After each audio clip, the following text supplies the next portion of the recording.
नमस्ते आप सभी को। आज कविता की पाठशाला में जो मेरा शुरुआत करने का मन है वो बहुत साधारण एक चीज़ से शुरुआत करने का मन है।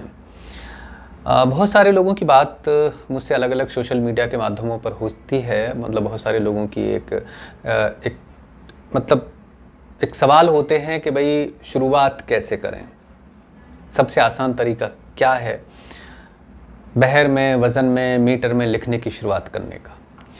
तो हालांकि बहुत सारी बातें इससे पहले मैं इन विषयों पर बता चुका हूं, लेकिन चूंकि एक कंटिन्यूटी में सारी चीज़ें होती रहनी चाहिए, क्योंकि जो पढ़ाई लिखाई वो कभी ख़त्म नहीं होती और नए लोग जुड़ते रहते हैं, तो उनके लिए भी ये सारी चीज़। अब चूंकि ये इतना कोई बहुत विस्तृत मामला नहीं है कि जिसके लिए नई नई चीज़ें ईजाद की जाएँ, मतलब वही चीज़ हैं तो उन्हीं पे बात करनी है, तो जाहिर है कि रिपीटेशन तो होगा और रिपीटेशन ज़रूरी भी है। अब हम ये कहने लगे कि साहब एआई चूँकि हमने सीख लिए हैं, अब इनकी ज़रूरत नहीं है, अभी किताबें जो हैं दुनिया से ख़त्म कर देनी चाहिए, ऐसा नहीं है भाई। नए बच्चे आएंगे, उनको ज़रूरत है, वो सीखेंगे। तो वो जो एक सवाल है कि शुरुआत कैसे करें, उसके विषय में जब हम चर्चा करने के मोड़ पे जाते हैं तो बस एक दो तीन चीज़ें मैं पे चर्चा करना चाहूँगा। देखिए, एक तो ये विषय बड़ा गंभीर है कि आप मात्राएं गिनना सीख जाएं। अगर आप बहरो वज़न में, मीटर में लिखना चाहते हैं तो ये उसके लिए सबसे पहली रिक्वायरमेंट है। अब मात्रा गिनने से भी एक और पहली रिक्वायरमेंट है कि छोटी और बड़ी मात्रा का आपको ज्ञान होना चाहिए। डोंट माइंड, बट ये स्थिति है। हम सब किताबें पढ़नी जानते हैं, हम सब एआई जानते हैं, हम सब जो हमारी हिंदी भाषा के स्वर हैं उनके विषय में सब जानते हैं। कौन से स्वर हैं, कौन से व्यंजन हैं, कौन सी छोटी की मात्रा है, कौन सी बड़ी की है, कौन सा छोटा हुआ, कौन सा बड़ा हुआ है, और जितनी भी इस तरह की मात्रा हैं उन सबसे वाकिफ़ हैं। लेकिन उसके बावजूद जब कविता लिखने बैठते हैं तो गलतियां होती हैं, मानिए, भूल जाते हैं लोग।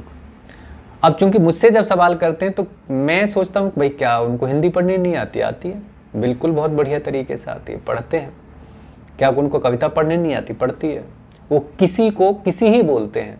अब जब किसी पे कै पे छोटी की मात्रा, उन्हें पता है कि कै की छोटी मात्रा जो है वो खींच के बोलनी है और सी की जो बड़ी की मात्रा है वो थोड़ा विस्तार के साथ बोलनी है, तो किसी ही बोलेंगे, किसी नहीं बोलेंगे। ऐसा नहीं है कि कै पे बड़ी की मात्रा चढ़ा देंगे और सै पे छोटी के पर चढ़ा, ना, किसी ही बोलेंगे। लेकिन जब कविता लिखने की बात आती है तो वहाँ पे मामला थोड़ा डगमगा जाता है। जब हम कहते हैं कि लघु मात्रा, गुरु मात्रा, इस तरह की जब चर्चाएं चलती हैं तो वहाँ पर थोड़ी सी प्रॉब्लम लोगों को आती है। और उन लोगों को आती है कि जो बाकायदा कविता भी पढ़ रहे हैं, प्रोज भी पढ़ रहे हैं और भी इस तरह के अखबार भी पढ़ रहे हैं और बिल्कुल बढ़िया पढ़ रहे हैं, कोई दिक्कत नहीं है, सब कुछ पढ़ना आता है उनको, लेकिन वहाँ पर दिक्कत आती है। जब मैं कहता हूँ कि लघु मात्राएँ कौन कौन सी हैं तो बताओ, तो उनको प्रॉब्लम। गुरु मात्राएँ कौन कौन सी हैं बताओ, तो प्रॉब्लम, दिक्कत आती है। चलिए मैं थोड़ा सा इस पे बता देता हूँ आपको कि लघु मात्रा कौन सी होती है। दो तीन चीज़ें आप बेसिक समझ लेंगे तो इसमें बहुत आसानी रहेगी। केवल दो मात्राएं होती हैं लघु। ए, जो अभी मैंने उदाहरण दिया किसी का, अब इसमें किसी में कै पे जो मात्रा चढ़ रही है वो कौन सी है? ई। दो ई होती हैं हमारे स्वरों में, जिसको हम एक को छोटी ई बोलते हैं, एक को बड़ी ई बोलते हैं। एक पे बाएं से मात्रा चढ़ती है, एक पे दाएं से चढ़ती है। जो बाएं से चढ़ती है वो छोटी होती है, जो दाएं से चढ़ती है वो बड़ी होती है। जो बाएं से चढ़ती है वो लघु मात्रा है, जो दाएं से चढ़ती है वो गुरु मात्रा है। लघु क्यों है? क्योंकि वो टाइम कम लेती है। गुरु क्यों है बड़ी?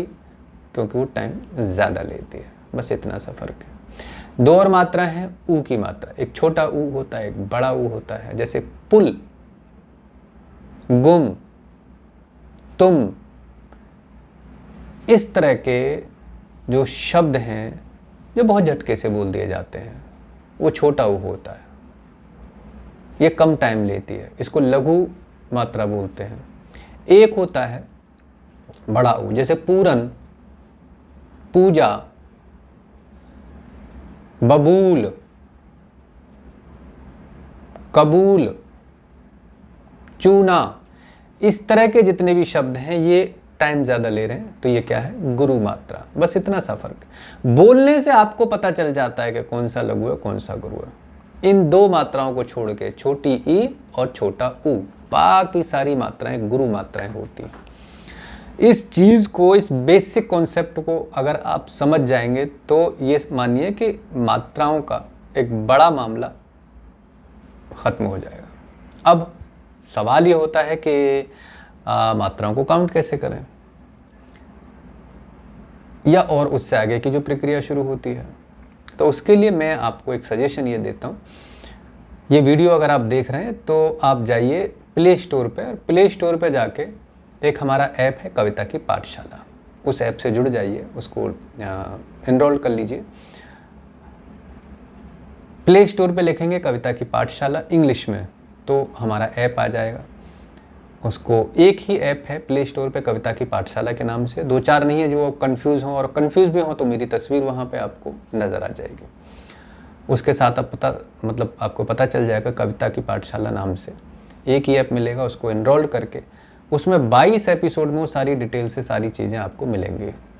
उनको एक बार देखिए उन एपिसोड को, फिर उसके बाद बात कीजिए।